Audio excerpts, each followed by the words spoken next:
साथ संगत जी, गुरु नानक जिन सुनिया पेखिया से फिर कदभास न भरिया ले।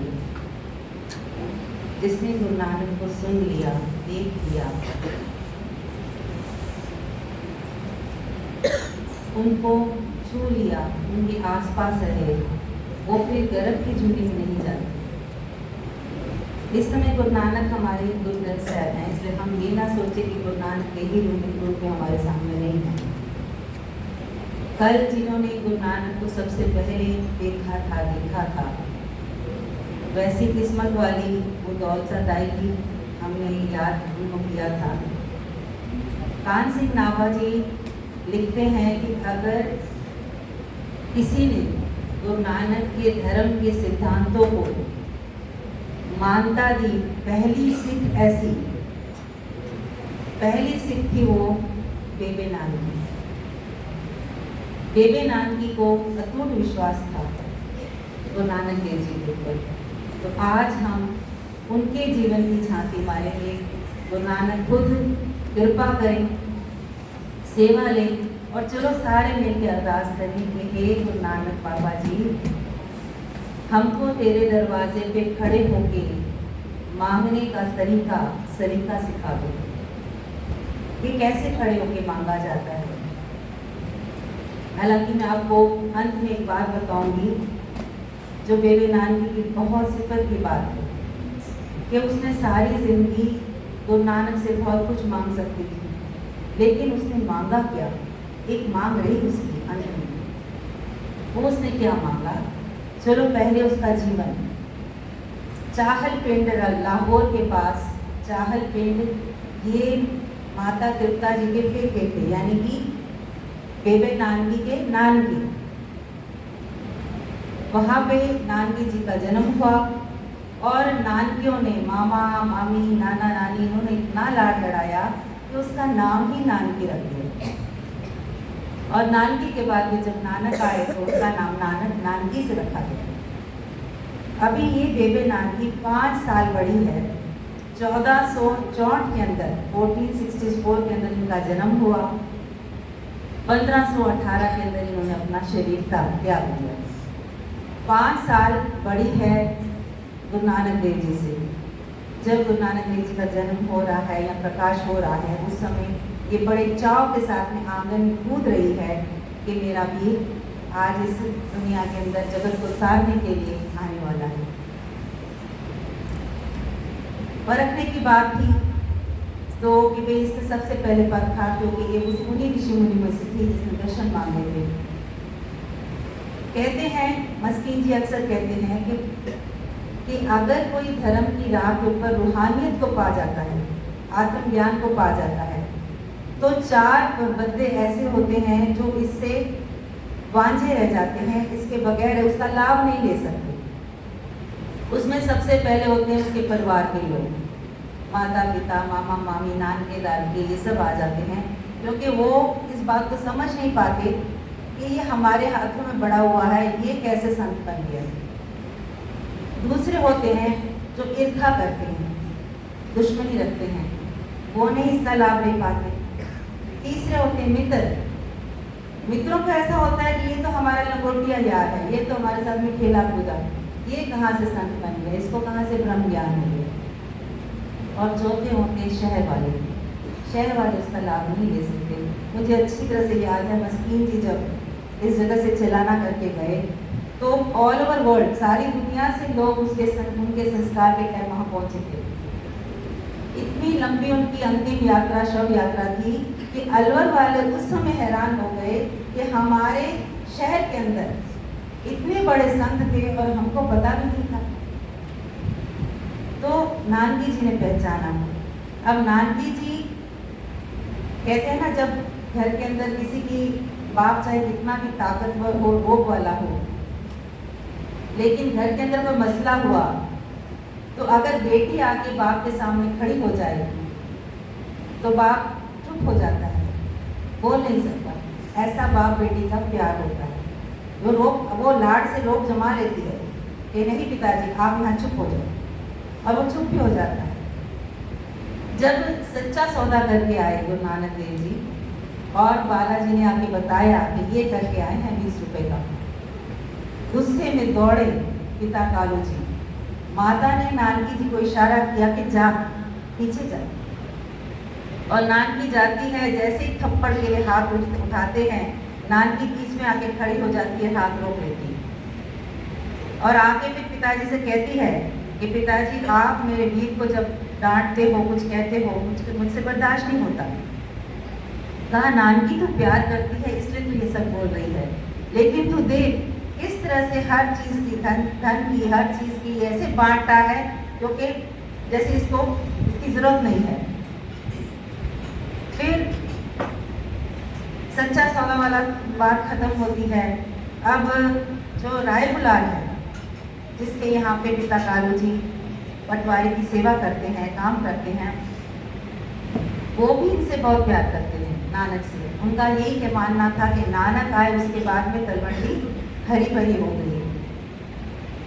तो जब ये डांटते हैं, पहले तो इन्होंने दौलत खान जो इनके बहनोई होते हैं, सुल्तानपुर में रहते हैं, उनके वहाँ से जयराम जी, जिनके साथ में बाद में माता बेबे नानकी जी का ब्याह होता है, ये तलवंडी में अक्सर राय भोंगी तलवंडी उनके ज़मीनी कागजात के लिए आते हैं और राय बुलार ने इनको अक्सर देखा है। तो दौलत खान से कह के कि भी ये जो कालू की बेटी है ये मेरी अपनी बेटी है और तेरे यहाँ से जो ये जयराम आता है ये मुझे बहुत पसंद है, तो इनका ब्याह राय बुलार जी ने करवाया। जब बेबे नानकी विदा हो गई तो ऐसा रिवाज होता है कि पहली बार बहन को या बेटी को मायके से लेने आते हैं और यहाँ नानक जी अपनी बहन को फेरा डालने के लिए लेने जाते हैं। जाके दरवाज़ा खटखटाते हैं। गुरु नानक देव जी ने बेबे नानकी का दरवाज़ा 2 बार खटखटाया। पहली बार खटखटाया और जैसे ही नानकी ने गुरु नानक देव जी के दर्शन किए, देखे तो पाँव में गिर पड़ी। जल्दी से कंधे से उठा के कहते हैं कि बेबे ये क्या कर रही है, तू मुझसे बड़ी है, मैं जब मिलता हूँ तो झुक जाती है। तो कहती है वीर, मैं ये बाला साहब के वर्ड्स हैं, शब्द हैं कि वीर मैं तेनू वीर जान के नहीं, मैं तेनू पीर जान के झुकदी हाँ, तू मेरा मुर्शद है। अब इतना प्यार एक बहन का, इतनी श्रद्धा कि ये मेरा पीर है। 2-3 दिन रहते हैं वहाँ पे और अपनी बहन को लेके तलवंडी आते हैं। तलवंडी आते हैं लेकिन वो मसले फिर से शुरू हो जाते हैं। पिता कहते हैं खेती कर, दुकान डाल। तो नानक जी कहते हैं मैं तो खेती कर रहा हूँ, कि मैंने तुझे कभी हल चलाते नहीं देखा। तो तब ये शब्द उचारा था, मन हाली तिरसानी करनी, सरम पानी तन खेत, नाम बीज संतोख सुहागा, रख गरीबी वेश। फिर अंत में कहते हैं बाबा माया साथ न होए, ए माया जब मोहया बिरला बूझे को। पिताजी गुस्से हो जाते हैं कि इसकी बात ही अजीब है और उनको झिड़कते हैं। अब राय बुलार जी दौलत खान से जयराम जी जब लेने आते हैं बेबे नानकी को, फेरा पूरा हो गया और अपने घर लेने के लिए सुल्तानपुर लेने के लिए आते हैं, तो ये जयराम जी को, भाया जयराम जी को अपने पास बुलाते हैं। कहते हैं पिता कालू तेरे ये जो ससुर हैं ये इसको जब झिड़कते हैं नानक को, उससे बर्दाश्त नहीं हो। मैं जानता हूँ मेरी मेरी तलवंडी फल फूल रही है, ये नानक के कारण है। मैं भी नानक के बिना नहीं रह सकता, लेकिन मैं ये बिछोड़ा सह लूँगा। आप ऐसा करो, नानक को सुल्तानपुर ले जाओ, दौलत खान से कह के इसको वहाँ पे कोई नौकरी करवा दो। और तब नानक जी को भाया जी लेके जाते हैं और मोदी की नौकरी इनको वहाँ पे सुल्तानपुर में मिलती है। मोदी की सेवा करते हुए, नौकरी करते हुए इनकी जय जयकार सुल्तानपुर में होती है। तब एक दिन जयराम जी नानकी जी के पास आके बैठते हैं, उनको तुसी कह के, आप कह के बुलाते थे। तो साथ में बैठ के कहते हैं कि परमेश्वर जी धन्य है, तेरे भाई नानक जी वो भी धन्य है। माता तृप्ता जी धन है, पिता कालू जी धन है, नानकी जी तुसी भी उन्हों की भैन हो, तुसी भी धन हो। और फिर धीरे से बोलते हैं कि नानकी जी आपके साथ में रिश्ता जुड़ने से थोड़ा थोड़ा सा मैं भी धन हो गया, ये नानक जी के परिवार से मेरा रिश्ता जुड़ गया। अब यहीं पे 13-13 वाली जो साखी होती है, उसके बाद में ये वही नदी के अंदर अलोप हो जाते हैं गुरु नानक देव जी। 3 दिन गोताखोर दौलत खान गोताखोरों को अंदर भेजता है और कहता है या खुदा तेरा एक बंदा तूने मुझे भेजा था, मैं उसको भी नहीं संभाल पाया। मर्दाना जी कपड़े लेके वापस आते हैं। सारे सुल्तानपुर के अंदर 3 दिन तक शोक छा जाता है और जयराम जी भी आके नानकी से कहते हैं कि तलवंडी खबर पहुंचा दी जाए। अब लोग आके कहते हैं कि नानकी तेरा वीर डूब गया। उसी समय गुस्से होकर बोलती है खबरदार चुप हो जाओ, ये शब्द मत दोहराना, मेरा वीर डूब नहीं सकता। अरे मेरा वीर तो डूबदियों के बेड़े तारने आया है, वो कैसे डूब सकता है। इतना अटूट विश्वास भरोसा था नानकी को कि मेरा वीर डूब ही नहीं सकता। और 3 दिन के बाद प्रकट हुए और वो साखियाँ चलो बाद में करेंगे, अभी आज नानकी जी की साखी जीवन पूरा करें। तो इसके बाद में वो नानक देव जी के का ब्याह भी हुआ, 2 बच्चे हुए। अब ये कहते हैं नानकी जी से कि नानकी संसार दुख से भरा हुआ है, मुझे पुकार रहा है और जिस ड्यूटी के लिए मुझे परमेश्वर ने यहाँ भेजा है कि करतार का नाम जपो और नौ को भी जपो, तो मुझे जाना है। ये बात जब पता चली, वहाँ बटाले में इनकी जो सासू माँ थी चंदो रानी, ये भी दौड़ती आई, आके घर में झगड़े डाल दिए। नानकी से कहती हैं ये तेरा वीर कौन सी नई राह निकाल रहा है, कहाँ जा रहा है, अगर जाना ही था तो ब्याह क्यों किया, मेरी लड़की को दुखी क्यों कर रहा है। तो नानकी जी कहती है माता तेरी लड़की को दुख कहाँ है, बता कौन सी चीज की कमी है यहाँ पे। लेकिन चंदो रानी लड़के छोटा बेटा जो लक्ष्मी चंद था उसको और अपनी बेटी को लेके बटाले चली गई। श्रीचंद जी इसकी सौंपना ये नानकी जी को करते हैं कि बेबे अब ये तेरी जिम्मेवारी। कहते हैं कि बेबे रबाब लेनी है, तेरे पैसों से लेनी है।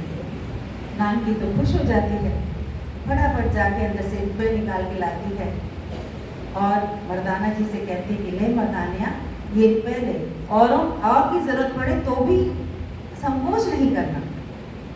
नानक जी कहते हैं बेबे जब इस रबाब की तार छिड़ेगी और रब्बी कलाम वो धुर की बाणी जब गायब होगी, तब तेरा प्यार एक असीस बन के हमारे साथ चलेगा। अभी जब चले जाते हैं जगत को तारने के लिए, ये श्रीचंद जी की पालना करती हैं और जाके वही बेबी को कह के गए गुरु नानक देव जी कि तू याद करेगी ना मैं हाजिर हो जाऊंगा, बस तू याद करना। अब 1518 की बात बेबी याद कर रही है, जो हम कहते हैं कि फुल्का सेकती है तब कि मेरे वीर को भूख लगी होगी। और यहाँ पे नानक जी मर्दाना जी से कहते हैं मर्दानिया रबाब को बांध चलना है। तो कहा कि बेबे याद कर रही है, चल बेबे के पास पहुँचना है। दरवाज़ा खटखटाते हैं। बेबे आज 54 साल की हो गई है, 54 ईयर्स की। दरवाज़ा खोलती है, खुश होती है कि मैंने याद किया, आप आ गए। ये पहली उदासी पूरी करके 1518 में संपूर्ण करके ये बेबे के पास सुल्तानपुर आते हैं। और सुल्तानपुर में बेबे ने नानक जी का जब शादी हुई तो घर भी इतना बड़ा बनाया था, ये कह के कि वीर तेरे यहाँ पे साधु सन्यासी आएंगे, बंदगी करने वाले आएंगे, हिंदू आएंगे, मुसलमान आएंगे, अनमत दूसरे धर्म को मानने वाले भी आएंगे, तो तेरा बेड़ा बड़ा होना चाहिए। उसने नानक देव जी का घर भी बड़ा बनवाया था, जो आज भी आप जाओ सुल्तानपुर तो वहाँ पे एक घर हाजिर है। बेबी नानकी का घर अलग है, नानक देव जी का अलग है। अब जब नानक 1518 की बात है, अब सारी जिंदगी देखो, अगर ये जानती थी कि नानक निरंकार हैं, आप जोत हैं परमात्मा की, इसके घर में औलाद नहीं थी, ये मांगना चाहती तो मांग सकती थी ना कि वीर मेरे भी अंदर से इच्छा होती है, मेरी भी ममता जागती है कि मेरे आंगन में कोई खेले, लेकिन नहीं मांगा। जयराम जी ने भी नहीं मांगा, कभी इच्छा ही नहीं की, एक फुरना था, ये ख्याल ही कभी नहीं आया कि मेरे घर में बच्चा नहीं है, बच्चा होए मैं ऐसा नानक जी से मांगू। नानक दे सकते थे। अब जा रहे हैं नानक, मांगा, नानक जी ने मांगा। जा रहे नानक, नानक जी से कहती है कि वीर आज तुझसे मैंने कुछ मांगना है। बेबे के कंधे पे हाथ रख के कहते, नानक बहन बेबे बोल, मांग तो सही, क्या मांगती है? कहा वीर 3 दिन और रुक जा, 3 दिन और रुक जा, 3 दिन के बाद मैंने चले जाना है, मेरे शरीर को लांबू अग्नि संस्कार तू लेके जा। रुक गए, नानक जी रुक गए। बेबे 3 दिन बाद चली गई, उसका संस्कार किया, अग्नि भेंट किया और फिर जाने को तैयार हुए। जयराम जी वो सामने आए, हाथ जोड़ के खड़े हो गए कि नानक जी आपकी बहन के कारण मेरा भी आपके साथ एक रिश्ता है, मैं भी आपसे जुड़ गया हूँ, आप कृपा करो 3 दिन और रुक जाओ। कहते नानकी गई है, 3 दिन बाद मैंने भी चले जाना है, जो नानकी को अग्नि भेंट कर रहे हो तो मुझे भी कर दीजिए। वही हुआ, जयराम जी को भी अग्नि भेंट किया, दोनों की खाक को वही नदी के अंदर प्रवाह किया और नानक जी दूसरी उदासी के लिए चले गए। नानकी जी, इनका जो सुल्तानपुर के अंदर घर है उसमें एक बहड़ का वृक्ष है, एक खुई है।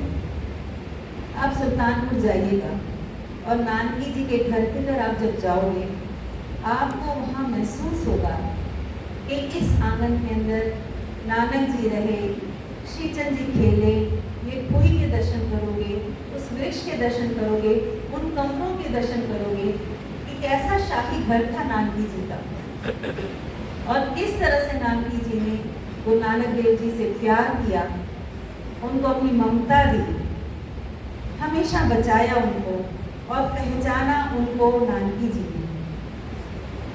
तो आज ये कथा नानकी जी के सुपुर्द है कि भाई बहन का प्यार, बाप बेटी का प्यार कैसा होता है, वो हमें सिखा गई। और वो बंदगी की देवी जिसको नजर आ गया था कि वो 3 दिन बाद चली जाने वाली ब्रह्मज्ञानी थी ना, और जयराम जी भी देखो कैसी अवस्था होगी उनकी कि उनको पता था कि हमें चले जाना है, और नानक जी का भी वो भी जानते थे कि नानकी या ये ब्रह्म आत्म ज्ञान को पहुंच चुकी है। तो हम अंदर से बेबे नानकी जी, जयराम जी को श्रद्धा से नमस्कार करें, जिनके इतने बड़े भाग कि जिन्होंने गुरु नानक देव जी को देखा, सुना और महसूस किया उनको हर जगह पे। जब याद किया नानक जी प्रकट हो गए, इनके चरणों के अंदर आज हमारी सारी संगत का नमस्कार हो। तो नानक देव जी कृपा करें, हम सब की झोलियाँ नाम की दात से करें, क्योंकि नाम की दात सबसे बड़ी दात है। वाहिगुरु जी का खालसा।